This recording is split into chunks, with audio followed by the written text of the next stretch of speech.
আপনি কি জানেন আমেরিকান সেনাবাহিনী তাদের পুরনো ট্যাঙ্কগুলো সমুদ্রে কেন ডুবিয়ে দেন? যদি এসব ট্যাঙ্ক খারাপ হয়ে যায় তবুও এসব ট্যাঙ্কের মেটেরিয়াল বিক্রি করে অনেক টাকা পাওয়া যেত। তাহলে আমেরিকান সেনারা কেন এমন করে?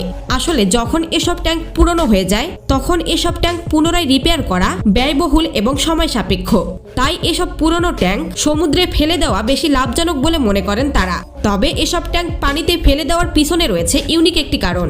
যখন এসব ট্যাঙ্ক পানিতে ফেলে দেওয়া হয় তখন এই ট্যাঙ্কগুলো ধীরে ধীরে আর্টিফিশিয়াল মিউজিয়ামে পরিণত হয়। এতে সামুদ্রিক প্রাণীরা সেখানে বসবাস করতে শুরু করে। এতে করে স্কুবা ডাইভারদের অ্যাডভেঞ্চারে নতুন মাত্রা যোগ হয়। স্বাভাবিকভাবে সমুদ্রের তলদেশের সৌন্দর্যের এসব অনুভূতি নিতে ট্যুরিস্টদের আকর্ষণ বাড়ে। তাই সমুদ্রের তলদেশের এসব অদ্ভুত ও সুন্দর প্রাণীদের খুব কাছ থেকে দেখতে ট্যুরিস্টরাও বেশ আগ্রহ দেখায়। আর এভাবেই আমেরিকা এসব পুরনো ট্যাঙ্ক সমুদ্রে ফেলে দিয়ে ট্যুরিস্টদের কাছ থেকে টাকা নিয়ে বেশি লাভবান হয়।